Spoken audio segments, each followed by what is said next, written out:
welcome to the Long Take Review, a film podcast with one eye always on the Oscar race. I'm your host, Jen Subchakshai Bankard, and I'm here with two hitmen. First, he wants both, like on Miami Vice. It's PT McNiff. How's it going, PT? Your entire being is invested with this notion of self. It has to be for its own survival. But what we'll be doing this semester is challenging this notion. What if your self is a construction? I'm doing well, Jen. How are you? I have to say that moment hits very close to home. It's like the moment he says what we'll be doing this semester, I was like, I have said those very words. But I'm doing great. And he's usually more of a Gary, but today he's all Ron. It's Greg Cass. How's it going, Greg? I actually didn't get a quote, but I am dressed like Gordon Gekko, so that counts, right? Oh, it's amazing. In case you're confused, listeners, those were references to the film we are here today to review, Richard Linklater's Hitman. So it is now on Netflix. It had a short theatrical run, and Greg reports that it is still in a theater near him, but I think it's quickly leaving theaters because it's a Netflix movie. But it is ready for you to watch right now. Did it drop on this past Friday? Yes. Because okay. Yep. Yeah, so it's the 7th. Freshly on. Has it made it into the top 10? Did anyone check? I believe number it did. 1 with a bullet. All right. That's the star power of Glenn Powell of Twisters, yes. Soon to be dominating the box office. Greg won't give up on his draft agenda. We have 2 Twisters episodes slated for you. I hope you're happy about that, Greg. And no one wants that except for you and maybe me. All right. So if you're listening to us for the first time, we are going to have a spoiler-free section. You know, if you don't subscribe to Netflix or you haven't had a chance to watch it yet, we will have a spoiler-free section. And then with a very clear spoiler warning, we will switch into spoiler mode for the rest of the show. But PT, if listeners think we're like pie and all pie is good pie, after listening to this episode, what can they do? My little twist was going to be about all pie being good pie. So I'm just going to reiterate that pie is good pie. And all podcasts are good podcasts. But if you want to listen to ours, then you should subscribe wherever you get your podcasts. And we host the show on Jen's Substack at thelongtake.substack.com. But you can also find us on Apple Podcasts, Spotify, YouTube, Overcast, all kinds of different podcatchers. We're there. Please follow us. Please rate us. Please review us. Would be great. Would be lovely to see you there.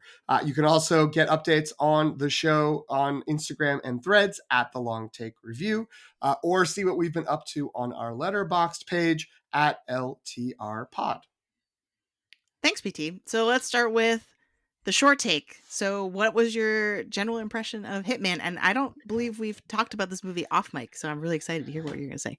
So I think this is a searing exploration of the problem of underpaying in the field of academia, and the fact that even seemingly tenured faculty need to get side jobs in order to make ends meet in today's modern society. No, I thought this is super fun. This is just a I've heard this reaction in other places, so I don't think it's original, but it feels like a throwback movie to the kind of thing when folks are like, they don't make movies anymore in this sort of mid-range, aimed at adults, but just, kind of fun, something that would show up on TBS or TNT on a Saturday afternoon a couple of years after it comes out.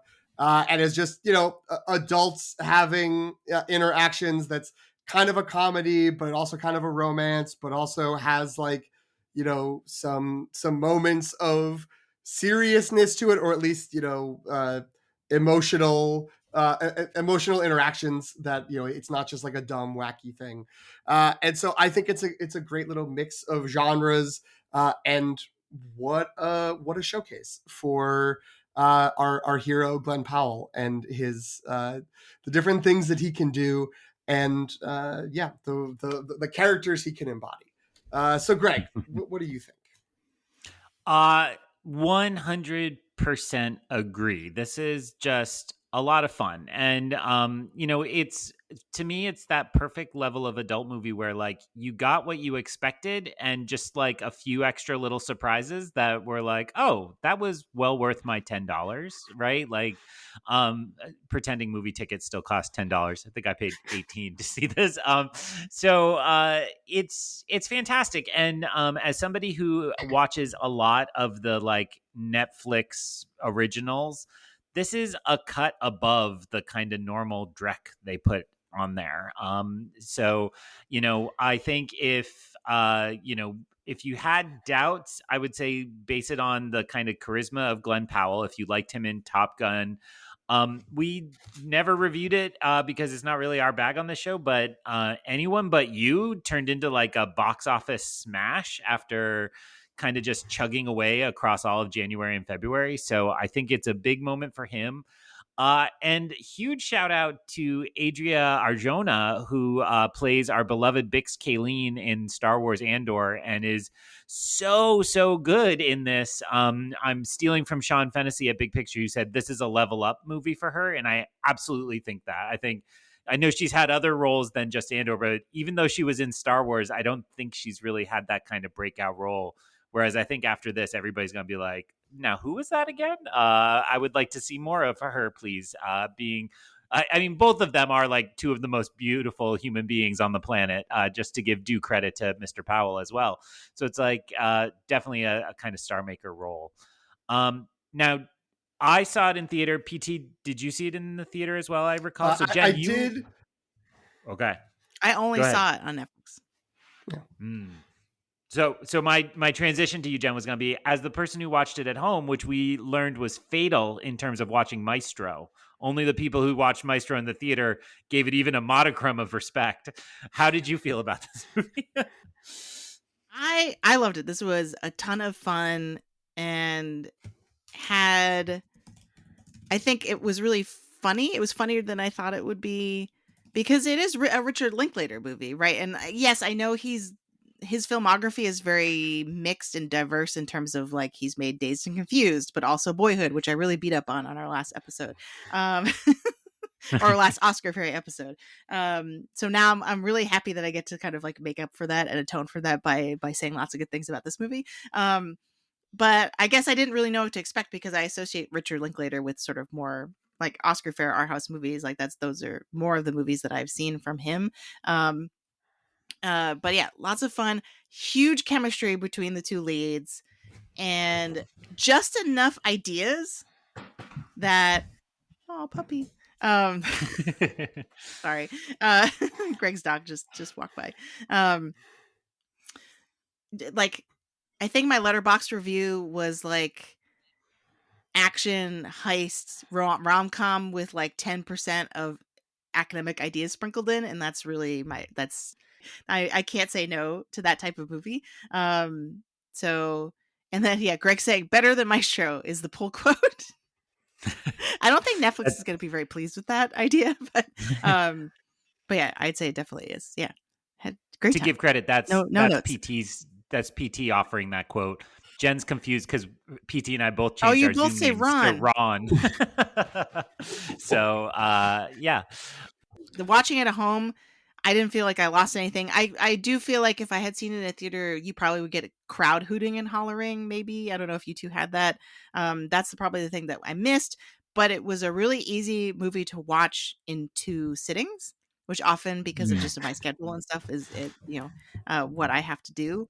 And so it actually kind of split really nicely. The first half of it is more of the straightforward comedy. The second half introduces more twists and more like dark comedy, I would say. And so I feel like it was a pretty smooth experience. It was a movie that my husband really enjoyed too, and actually was surprisingly like easy to sell him on. I was sort of worried that like he wouldn't want to watch it. But just from the title alone, he was like, "Oh, Hitman? Okay, great." Like sounds good. And the in particular the Glenn Powell character actor bits at the beginning, which we'll get into in spoiler mode, he thought was hilarious. So yeah, big winner in my household. I will say that I think Jen, since you just said you watched it at home, why don't you take us into the recommendation algorithm by saying who else should watch it at home? Because that seems to be the way to access it now. I love it. So the recommendation algorithm in which we establish the audience of a film. The namesake of the recommendation algorithm is inspired by Netflix mostly. So whose Netflix algorithm is this pop-up movie popping up on? I'm going to pitch this. I think this is a great couples night, right? Like, so my wife and I, we've got 2 youngish kids. So like we collapse on the couch at like 8:30 if they've been a pain in the butt, 9:00. And it's like, what can we do? And I think this is perfect for that type of viewing. It's like a fun night. It's funny. It's a little dark. It's a little sexy, which we haven't mentioned, which is kind of nice for a date night. And so like, I think it's a good time. And I guess to steal your usual bit where you compare it to some movies, I felt like it's kind of almost a throwback in some ways to like a So I Married an Axe Murderer or a Grosse Point Blank, kind of a dark but fun and also, you know, a little bit of a rom-com element to those. I haven't seen those movies in probably 25 years, so maybe I'm wildly off, but hey, killer plus 2 attractive people, that's the movie. Clips from Grosse Point Blank was in the Alamo pre-show. Oh, nice. To set up the movie, so they at least agree with you. And one thing I'll note is I did see it in the theater. There was an audience reaction, and I was sitting next to, unable to join us for scheduling reasons, Antonio, who had a great time, was laughing and leading the guffaws in the audience during the humor parts. So he really liked it as well, which is great. In terms of recommending it, yeah, I mean, I think that it's, I guess I was thinking of it more from the perspective of what's, is this the anti-recommendation algorithm? Like, what are things people should be thinking of, like that they should be wary of, or at least be cognizant of? And we've already sort of touched on the 2 I was going to say, but one is, it is a dark comedy. Like it's and we'll get into what that is. It's more in the sort of back half of the movie. I think the humor does take a little bit of a turn that it seems like some of the only negative reactions I've seen to the movie are folks that don't like that don't like when things get a little spikier in terms of how they do it. So I think that Grosse Point Blank kind of angle where things get a little sharper is good to keep in mind. And if you're someone that really doesn't like that sort of thing, that could be an issue. The other thing is if you go in being like, oh, it's the new Richard Linklater movie, and you think you're getting Boyhood or before one of the before movies, Before Sunrise, Before Sunset, etc. It's not one of those small, intimate people having very real slice of life conversation Richard Linklater movies. It's much more in that Dazed and Confused, everybody wants some School of Rock like comedy side of his directing career. So keep that in mind. There's a reason the trailer that I kept seeing for this movie build him as the director of Dazed and Confused and School of Rock. That's the right mindset. If you go in thinking, oh yes, the new Waking Life and Scanner Darkly movie. I'm excited to see it. You might be let down. But Jen, who would you recommend this to? The thing I would throw in here is if you like the Ocean's 11 movies, because I think there's a lot of Ocean's 11 energy, especially in the first half. Glenn Powell, I feel like, definitely channeling sort of the George Clooney, Brad Pitt kind of charm. Maybe even Matt Damon, because the nose plays. It is so many different things. As you PT mentioned earlier, it is an interesting mix of genres. I think it's also kind of like a little bit of fish out of water comedy, right? The like every man who gets thrown into like a crazy situation has to adapt on the fly. But then it very quickly morphs into this very like steamy rom-com to the point where I was like, how seriously is this movie taking itself right now? Like, which we can talk about in spoiler mode. And then, but also has kind of like that, like the dark humor of almost something like, I'm trying to think of a good comp. What's a good like black comedy that like a Dirty Rotten Scoundrels, like some Yeah. like a movie where it does. It was interesting because Sean Fennessy kept referring to it partially as a noir, which I think that what he saw as noir, Jen, you're seeing as like heist kind of movies of like figuring out crimes and calculating them, or right, and being like, we're in a jam, crime. how do we get out of it, kind of tension. There's a lot of that. But like the I think maybe part of the noir element is this like, oh, we're really examining, there's some judgment sort of maybe in a bird's eye view sense, but like within the movie, like our the characters we're closest with are not necessarily making positive life affirming choices at all times, which I think is where a lot of, for me at least, the dark comedy came from later on in the back half of the movie. But I think there are people who are going to be like, whoa, wait, wow, I didn't sign up for that. I signed up for like a wacky fun time with people in this guy putting on different costumes and blah, blah, blah. And then as it gets deeper into a love story and deeper into, there is like the grifters, Dirty Rotten Scoundrels. Again, like I just feel like all the touchstones are these 80s and 90s movies, and maybe going into those Ocean's movies in the early 2000s. But in a way that's good because it's a throwback, but in another way, there may be people who are turned off by some of that. The noir comp I can sort of see because it is an interesting take on the femme fatale trope in a lot of ways, and which I can't elaborate without spoiling. And it is kind of like a cat and mouse, almost like a screwball comedy, but with a thriller element of like, and now we've just named every genre in existence, I think, in the span of like 5 minutes. But it does have that kind of cat and mouse, two characters who can't quite, they're not quite sure what the other one's about, but they're attracted to each other kind of thing. Almost like a, again, this is going to be another weird reference, but How to Catch a Thief, the Hitchcock movie with Grace Kelly and Cary Grant, which is one of my favorite movies. Is there's a little bit of that energy too, and that part of that's just because the two leads have like a crazy chemistry with each other. I think that's probably what I'm picking up on as well. Are we ready for like all of those? If you like everything we mentioned, one of those things, go watch. Do you like movies? Do you like movies?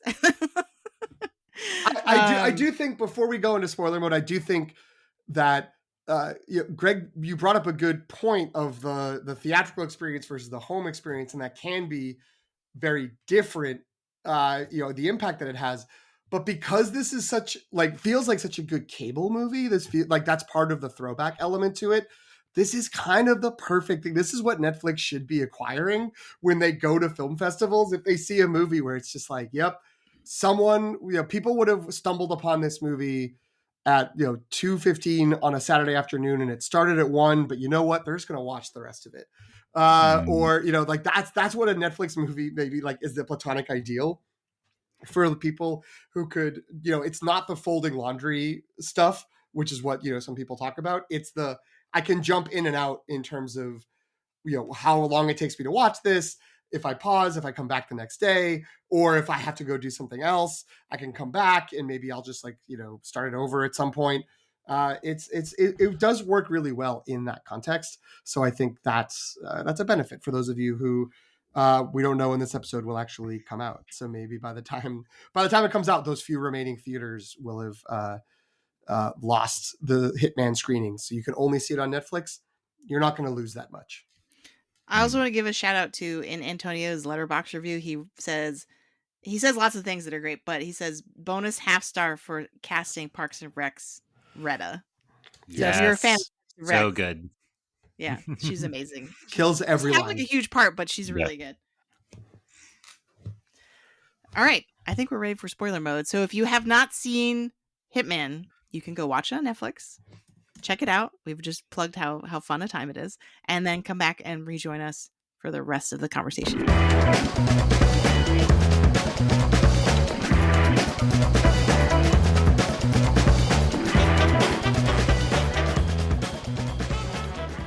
Okay, so we did just name every genre under the sun, But there is, I think, a very clear tonal shift, and I would say it's not like a hard right, so it's not like a jarring tonal shift. It's more of kind of like a gradual fade.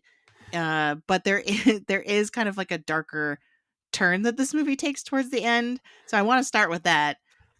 Were you surprised by, like, at what point were you surprised? If you were surprised, because I want to hear about that. Because I don't want to presume that where I was like, huh, like what's happening, is where you thought you had that reaction if you did. But yeah, and just what did you generally make of the ending and how it kind of fits in with the rest of the movie? I was very pleasantly surprised because I like this elevated the movie for me, which maybe just shows I'm a sicko. But like I was just like, okay, like I get it, I understand what's going on. This is fine.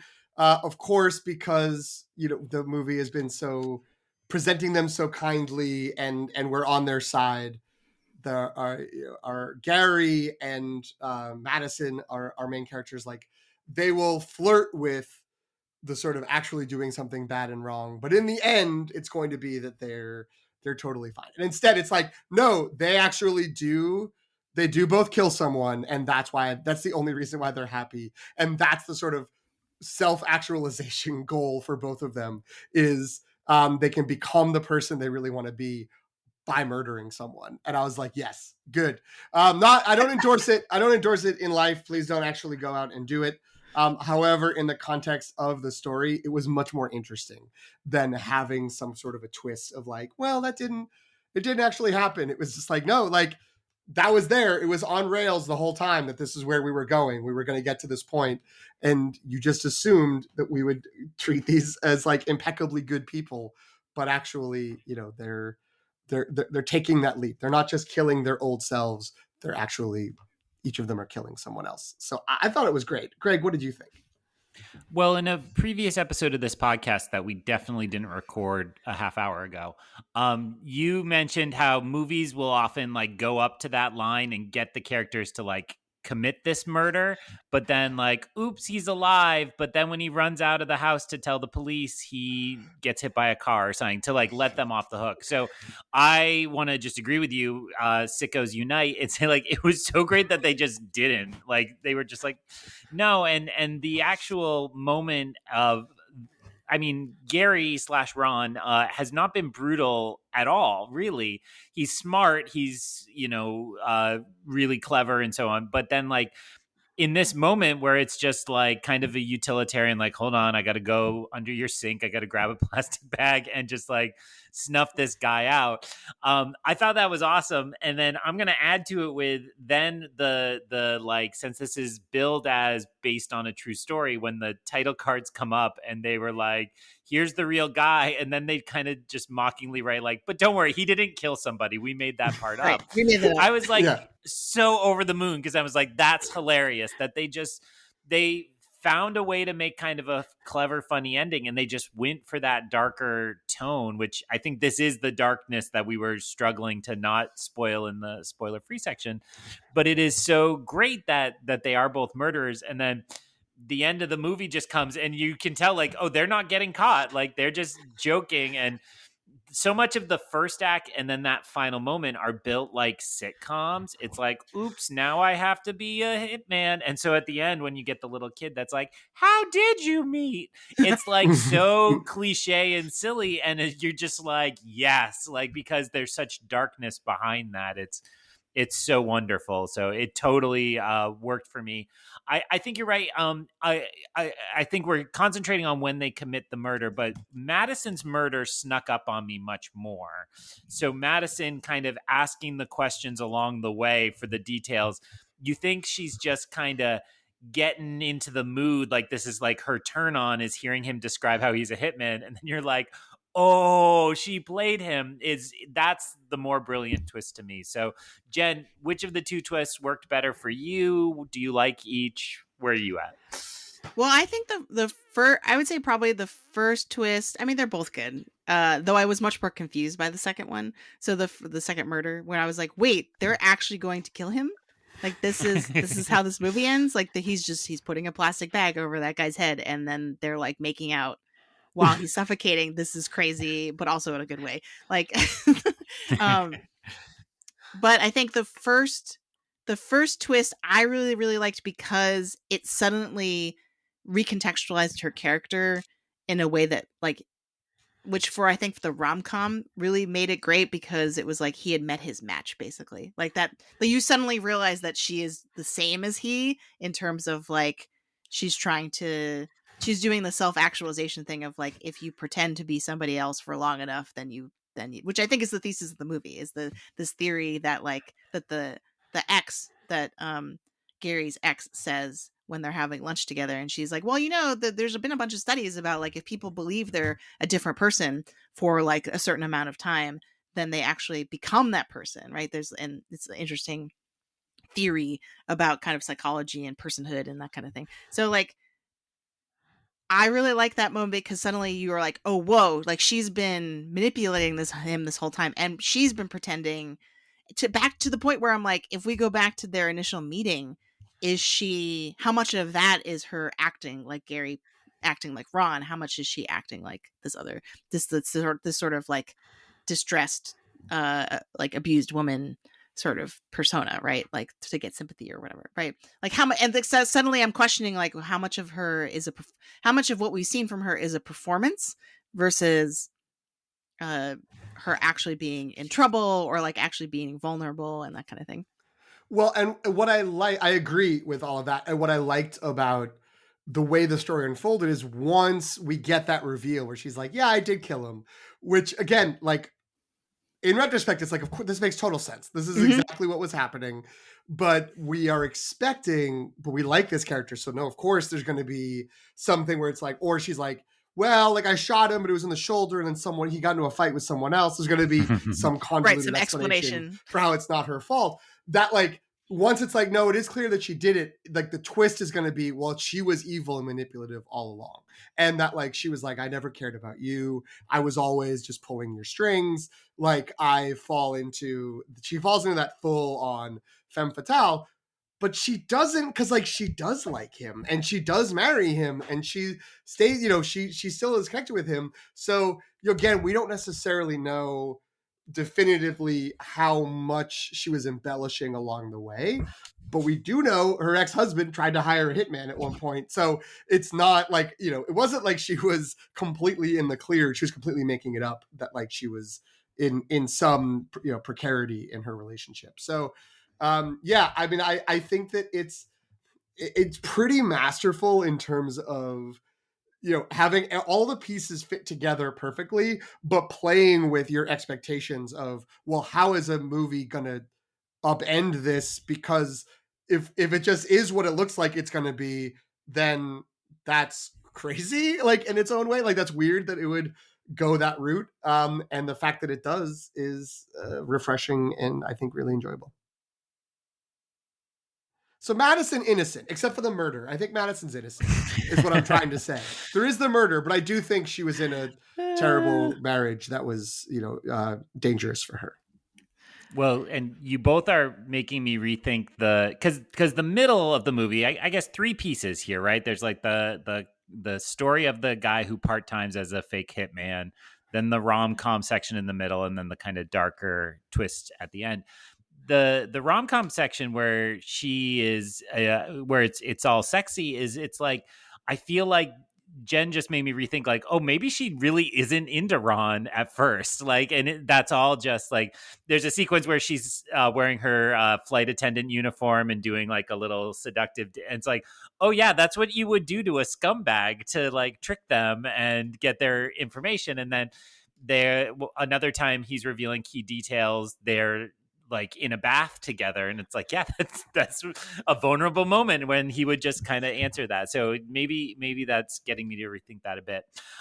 Since we shifted into spoilers, I just want to say, if you're listening to this and you haven't seen the movie, you have to watch this one scene, which is this incredible moment where Gary arrives at Madison's house and knows the police are listening to them, and cues her through a conversation on his cell phone using, I think, the Notes app, to just like tell her they're listening, play along, and then cue her every time. the choreography of that scene is incredible, and then the two performances are so well done. It feels like the kind of scene that would take like 300 takes. The interview I heard, they basically rehearsed the heck out of it so they could do it really fast just in the moment, and it really didn't take long to actually do it. So it's an absolutely incredible scene, and one of the coolest things I think that I've seen in a movie this year. On the level of, the monkeys climbing the skyscraper in Kingdom of the Planet of the Apes, and the sandworm charge into Dune. But what I will add to that is, if we're thinking about genre, because we have listed so many genres that this movie is playing around with, right, and mixing and remixing, and when I talk to my students about genre, I'm often telling them about, well, genre is a set of rules, but the point is to kind of like adhere to some and break others, right? And that's sort of where the fun is, right? Or where it gets interesting is where you're choosing to break those expectations, right? And so I feel like with that scene that you're talking about, in the context of the rom-com, it's, for me, and I really liked this, it was taking a big turn away from the conventions of the rom-com, right? Because in the scene prior, they were fighting, and she was like, and it was the big sort of like, oh, let me tell you the truth, I've been lying to you, keeping something for you, lying to you this whole time, which is such a classic rom-com thing. And then she gets mad and is like, I don't want to talk to you anymore, I don't want to see you anymore. And so in theory, by following those conventions, their next meeting, she should still be mad at him, and that should be what the conflict in the scene is. But instead, because it's this crazy weird like you can be anyone and like murder's okay kind of movie, the two of them, she instantly gets on board, and it almost re-energizes their relationship, right? Because then they instantly fall back into like, we are attracted to each other because we both have this weird sort of malleable, we can adopt personas and we can play these games, right? And that's partly what makes it so fun. It's like, it doesn't fall into the cliche of like, she's confused and mad at him and is like, what are you trying to do? She instantly is like, yes, I see what you wrote on your phone, I'm in self-preservation mode, I'm with you. Like, and then my favorite part of that scene is the looks on their faces to each other as they're doing this, because they're both kind of like panicking, like, okay, can we pull this off? But then there's also like flirtation, you know what I mean? Like, they're kind of looking at each other like, oh, this is so fun. And then you understand why they work as a couple, right? Like, so yeah, I all that is to say, just to co-sign what Greg said. So I do want to move into the rhetorical situation. I sort of like softballed us in there by mentioning genre in my students, but there's a bunch of, actually like a lot of stuff that we could talk about in the rhetorical situation. So I'm going to put us in there. This is the rhetorical situation, a segment in which we look at a film through the lens of our academic experience.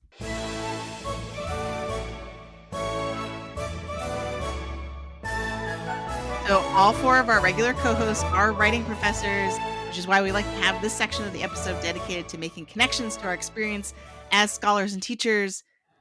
So the most overt one here is that Gary, our main character, is a professor, which PT made a joke about earlier because he's an adjunct, right? And that's why. I do think we need to drill down a little bit into like what exactly is his title, because they call him an assistant professor. Is he pre-tenure? Is he on the tenure track? In which case, I feel like this is insane for him to be doing this side job. He's got to do his research. There's no way the committee is going to give him tenure on this. Or, yeah, is he an adjunct NTT type person? That was my assumption, because all we ever see him do is teaching. I think the reality is they didn't think beyond like classroom scenes to set it up.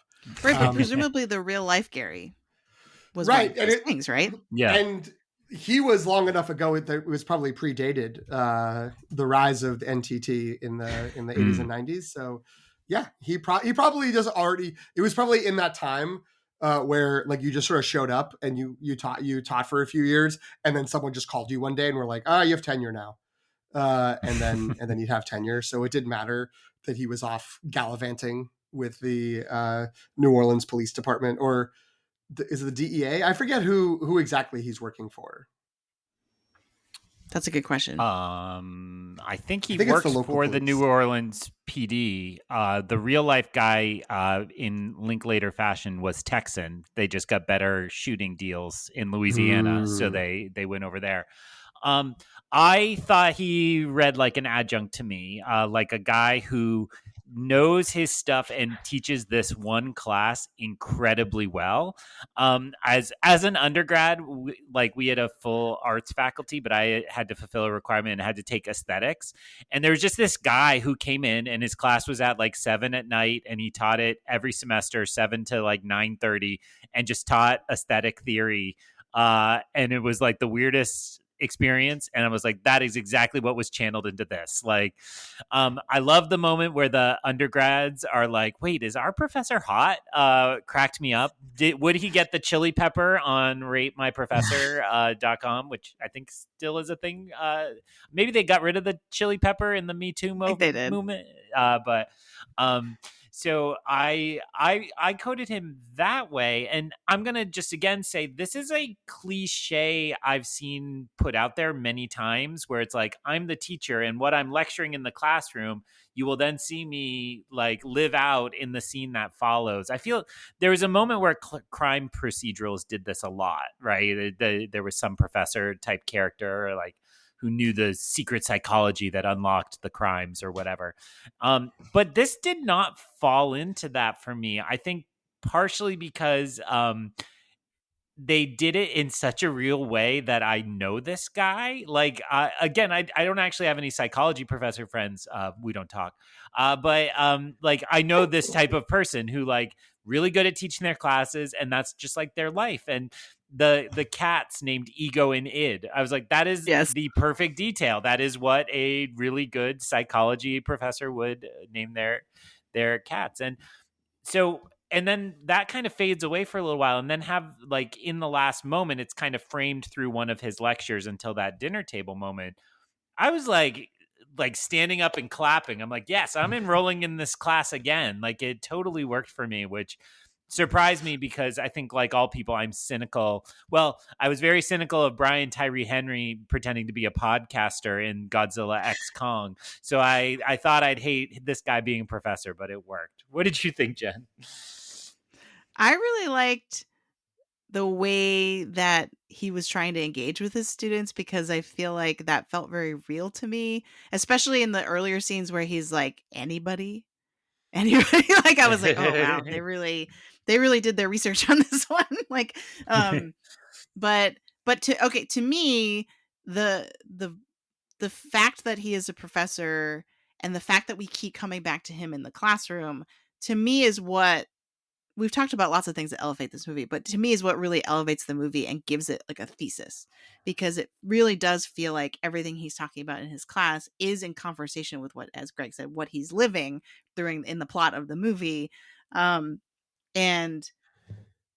that almost like through this experience he becomes a better teacher, because he gives that like rousing kind of end of the year, but right before they take their final exam, which I was like, I guess our classes don't have exams, so I was like, is this something that actually happens? Like, that I'm like, and then they're just gonna take a test now? Like, is that I would be so mad if I was sitting there with a blue book in front of me and it's like, let me give you a 5-minute like wrap up, rah moment. I'd be like, let me do my test. I gotta do this. I'm ready.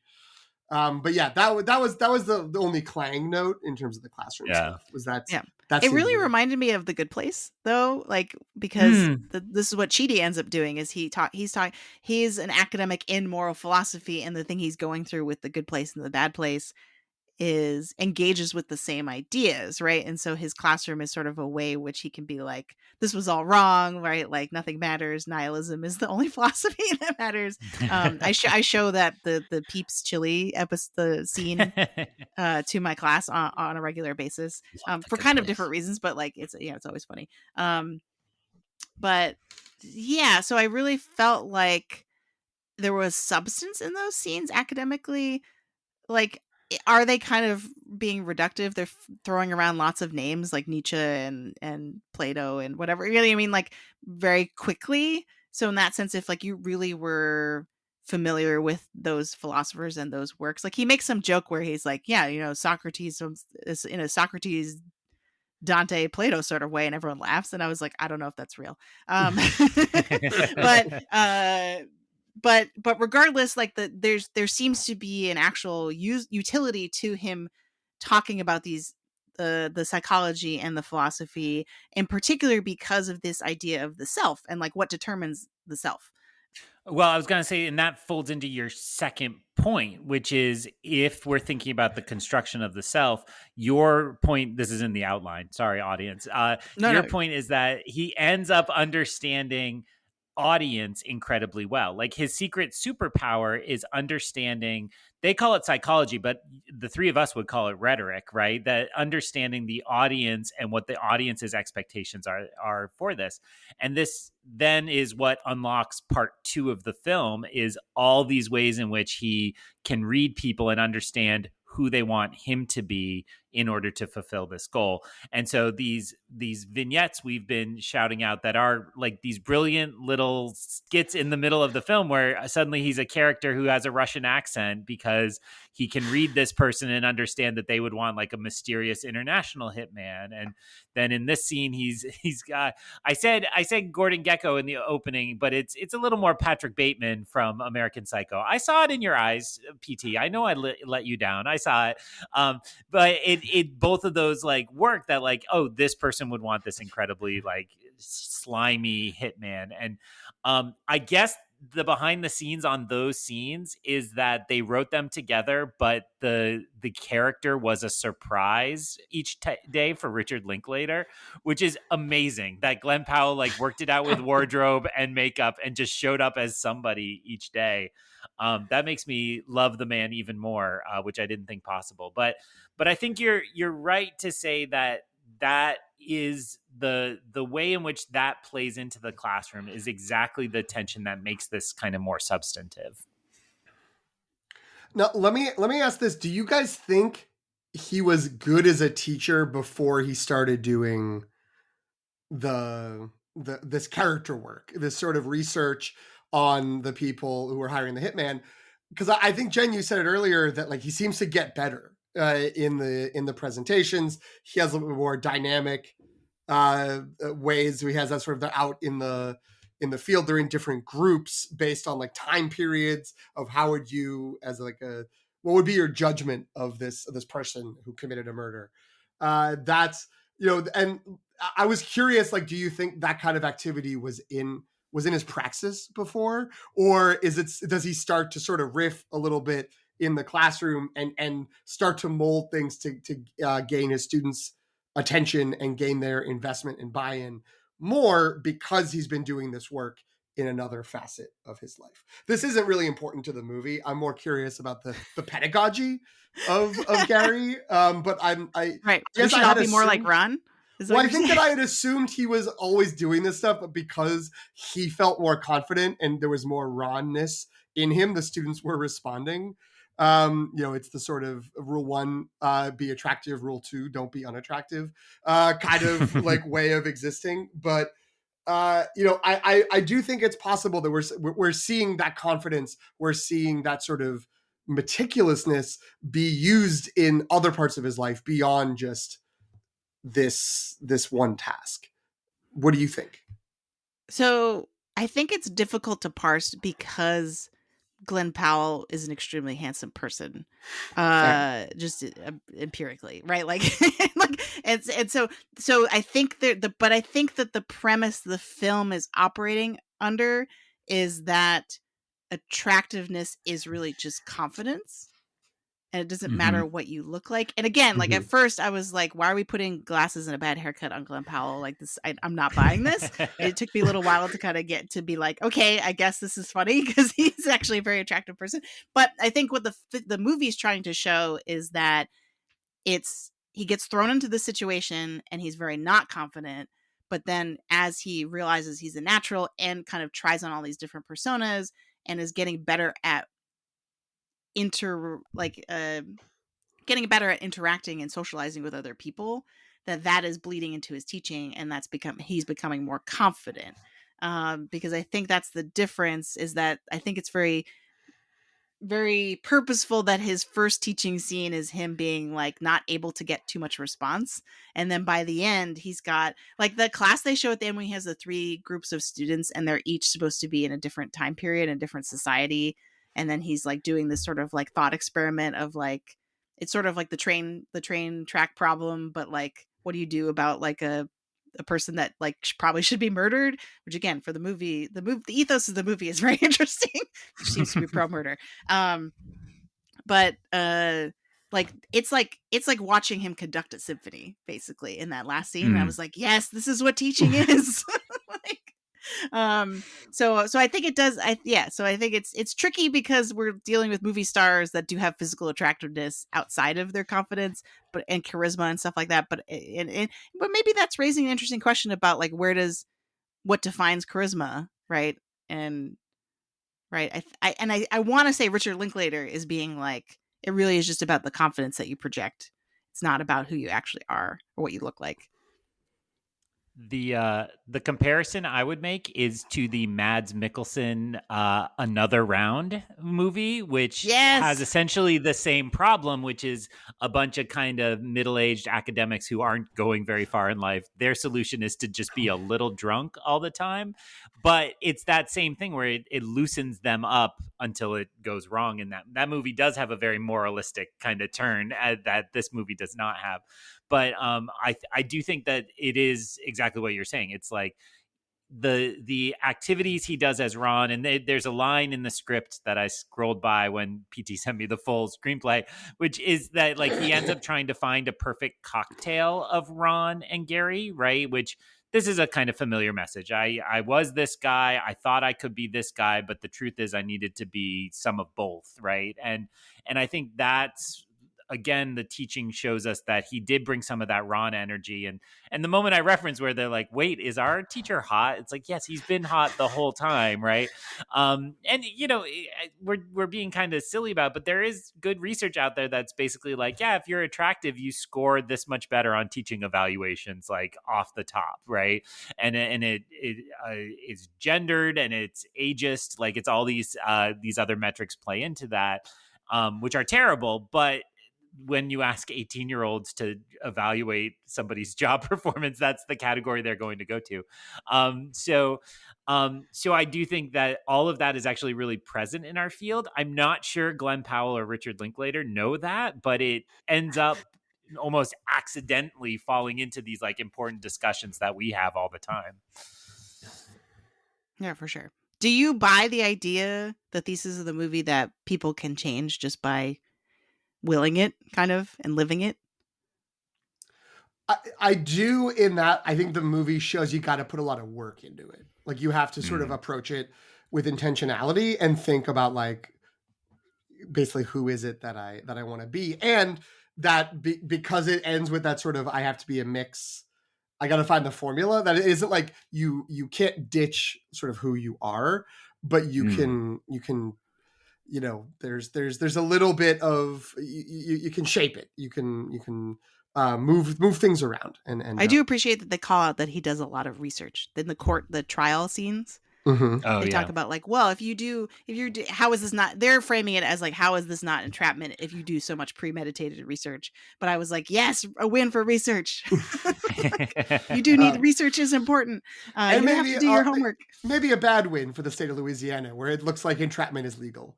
Right. Because it definitely is. It definitely is, you know, like one party recording, a lot of research, really kind of setting people up to indulge in their basest instinct, which again, you could argue is sort of what we were happy about the main characters doing. But I think that it's the fact that like there's so much time. We see how much time they put into sort of thinking about like what they want to do, what they want to be. And then they do make this ultimately the snap decision, or at least Gary/Ron does, of like, I'm putting a bag over this guy's head and I'm just going to kill him. Because in that moment he becomes Ron. He's not pretending to be Ron. He is Ron. Right. I think, is the idea, right? Right. Yeah. And they did a lot of work to make that guy, it's Jasper, right? The cop, like to make him a real dirtbag, to make him someone that you really are like, You're like, society's it's not going fine. to miss this guy. Yeah. Yes. And he even We're says all that better right off. in his monologue, trying to rationalize what he's about to do. One of my favorite scenes, and this is like a very small moment, but when Gary is Ron with Madison, but then they're arguing about the moon and the phases of the moon, and then you can see the Gary coming out. Mhm. And I was like, yes, like this is the ideal. He did it. He's like both Ron and Gary at the same time, right? And like I think it's very important that her response to that isn't like you're being weird right now, right? She's not turned off by it. She's just like, I didn't realize I was dating Neil deGrasse Tyson. Like, Yeah. it's great. But yeah, how about you, Greg? Did you buy the self-actualization kind of thesis of the movie that anyone can change? Well, yeah, you put it got my mind in the good place zone, which really asked those same questions. And now I just want to go watch The Good Place, because that is like all-time favorite show for me. If you are listening to this review and you dug this and have not watched Good Place, or read Mike Schur's book on moral philosophy that came out around the end of the show, it's really good. And it's like the perfect level of like amateur academic, which I think this movie hits, where like I am an expert in my field, and I pretend I know a lot about psychology, and I pretend I know a lot about philosophy, and it totally works. So, but to get to, the main question, I do think that the film earns that thesis. And while it may not be in my life experience that I think I've had people really decide to change who they are in this kind of dramatic way, I do think our field thrives on fake it till you make it. And for a long time, I wasn't faking it. And then once I started faking it, I was like, oh, there's actually nothing to this. Like, you can just kind of walk in.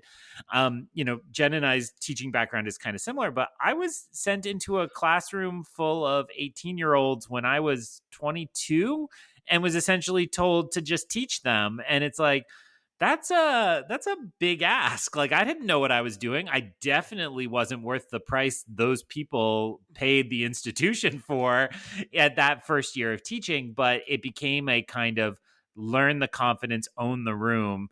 And then that works. And so while it's not as dramatic as Gary and Ron, I do think that I have myself benefited from just kind of having that confidence and moving through it. Talk confidently into a microphone and suddenly you're a podcaster, right? Like, that's what we're here doing. Even if your takes are bad or you say the wrong character from a movie when you say it. All right. Oscars watch. Does this movie have any Oscars prospects?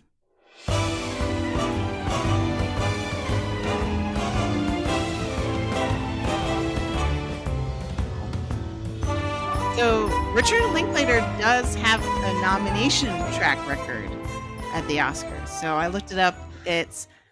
He has 2 screenplay nominations for Before Sunset and Before Midnight, and then Boyhood, as we talked about at length in our last Oscars Ferry. I'm not saying that as being bitter at all. I didn't mean for that to You come did across spit it out, though. Sorry. Best Picture, Best Director, and Original Screenplay for Boyhood. So, but no wins. So all nominations, no wins. Is this even the type of movie? I mean, PT said it's more School of Rock and Dazed and Confused than Boyhood or Before Midnight, right? But like, do we think this has any chance in, because it is kind of a quiet year? I mean, I think that's the reason, like, it's kind of a quiet year. I feel like, maybe this is locked in from the film festival cycle of last fall, but I always think of this movie in conversation with David Fincher's The Killer, which they were debuting, if not at the same festival, around the same time. They were both purchased by Netflix, obviously about nominally about the same topic, even though very different approaches to it. And as we know, the Killer, DOA in terms of the awards. But if The Killer came out this year, I think it would feel a little bit different. That, like, again, we haven't seen this year's festival crop yet. It hasn't fully revealed itself. But it does seem like that screenplay zone where suddenly, again, we got like 10 movies instead of just 5 nominees in the other categories, that maybe there's something here. I think it would be adapted because of the article. I don't know if it's actually officially credited as based on this Texas Monthly article, but I know that's known that it was inspired by that and inspired by a true story. So I feel like it would be an adapted. I think that would be it. Glenn Powell, as and obviously Glenn Powell co-wrote it, so that would get him a nomination too. And maybe that would be like, okay, we've Linklater gets a little something, Glenn Powell gets rewarded for this movie. Could like the next one down the list, right, without getting him an acting nomination. Right, the next one down the list would be Glenn Powell as actor, presumably. But I would think there's going to be 5 other candidates that are in movies that maybe feel more important. All the sort of nice frothiness that we were saying about this movie, combined with the kind of the twist of like, oh, and this guy actually does do something that is bad, very morally bad, that I think that might leave enough people to be like, I don't know about this, that they wouldn't nominate him. But I think those would be the top 2 I would see as possible. Craig, what do you think? Oh, sorry, Jen, you can talk too. I don't know. I would say this is the movie that cleans up at Golden Globe nominations, and then you don't hear from it Oscars nominations. Great call. And like it will do well with like the critics' choice and like the people's choice. Like it's I think it is going to be a crowd pleaser. I think especially this year, we shouldn't underestimate just how many more people are going to see this than anything that does get nominated for Best Picture, with maybe the exception of Dune 2. But like, again, I play this game where I try to keep up with the most popular on Netflix. This hit on Letterboxd. This hit number 1 immediately on that list, and I feel like it's going to stay there for like 2 months because I think it's got pretty fun rewatchability, like we've been saying, and it's just going to be there. And so, hey, if I were Ryan Gosling and Emily Blunt, I would wish I was Hitman on number 1 on Netflix, then instead of being kind of forgotten immediately as a flop with Fall Guy.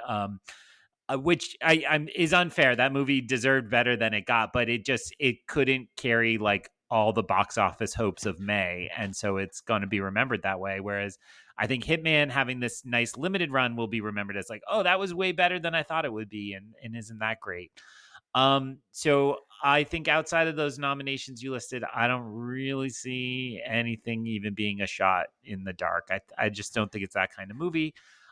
Glenn Powell having presumably 3 giant hits this year. I think if he grabs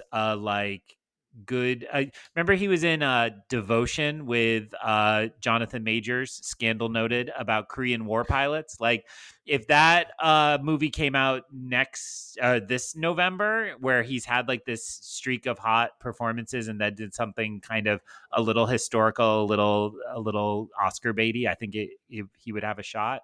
So if that's the next kind of project he does, I think he's got a good shot for actor in the future. Because PT, you sent us a picture of him on the red carpet with people holding up signs that said, "Stop trying to make Glenn Powell happen." What's the backstory on that? Because it was those awesome. people are his parents. And that was at the premiere. And I guess his parents just like constantly like, that's their joke, is just sort of like, you're not actually famous. And that like there has been, he's been around for a while. I had forgotten he has a incredibly small role in The Dark Knight Rises. He's one of the stockbrokers that's setting up the scene when Bane goes to the stockbroking firm. So, he's there. He was in Everybody Wants Some, which is a Richard Linklater movie about college baseball players with a bunch of other sort of now rising stars, including Jasper, the cop in this movie. And, he's sort of been bubbling for a little while as like, well, he's really handsome. People like working with him, I guess.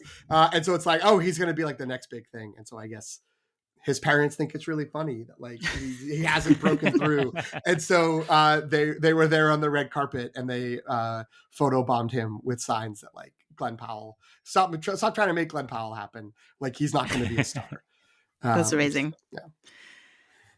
Well, maybe we should stop trying to make us happen. I think we're reaching the end here. Jen, that was a wonderful transition, but can I do there's a couple of things about Richard Linklater, like just to note in terms of his Oscar thing, that it's been kind of dry for him after Boyhood. He's had a couple of movies where he's been taking swings that look like he was aiming for Oscar glory. Like he's got, he has those two modes where it's the sort of, fun movie and then the more serious ones.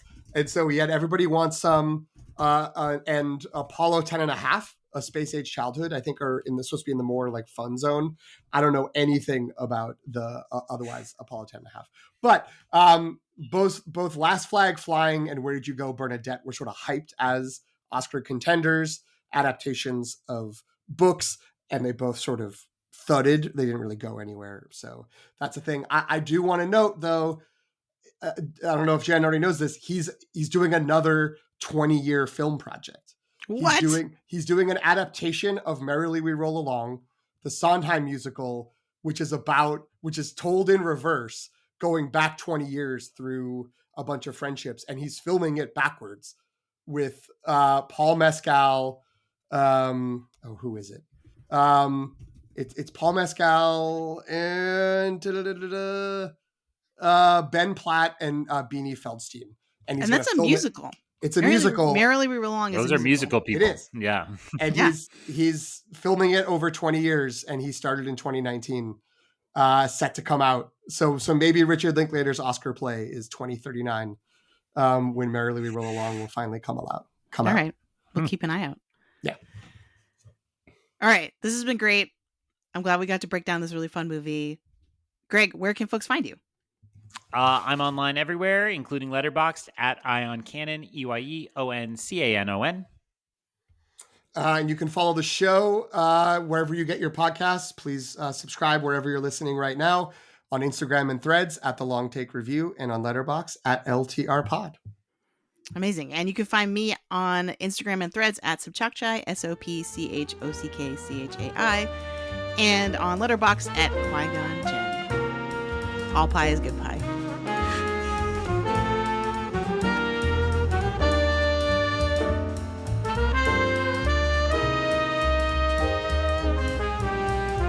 Thanks for listening. You can follow The Long Take Review on Substack at thelongtake.substack.com. Subscribe for free to receive new podcast episodes, as well as written reviews of films with Oscar buzz and new films and series from pop franchises like Star Wars and Marvel.